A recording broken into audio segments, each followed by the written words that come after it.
রাজ্যে পালা বদলের পরেই সীমান্ত নিয়ে কড়া অবস্থান প্রশাসনের। এতদিন বিএসএফ এবং রাজ্য পুলিশের সম্পর্ক তেমন ভালো না থাকলেও পালা বদলের পরেই সম্পর্কে নতুন রসায়ন তৈরি হয়েছে। শুক্রবার তুফানগঞ্জ থানার পুলিশ এবং বিএসএফ যৌথভাবে অভিযান চালিয়ে চৌকশি বদলামপুর এলাকা থেকে পাচারের আগে জড়ো করে রাখা 17টি গরু উদ্ধার করার পাশাপাশি পাচারের সঙ্গে জড়িত থাকার অভিযোগে একজনকে গ্রেপ্তার করেছে।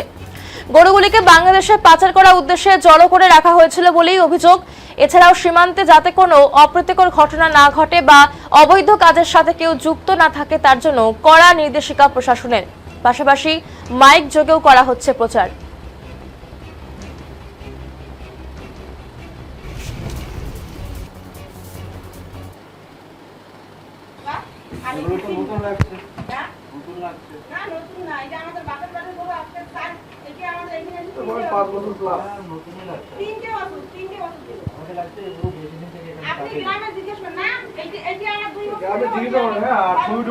তুলে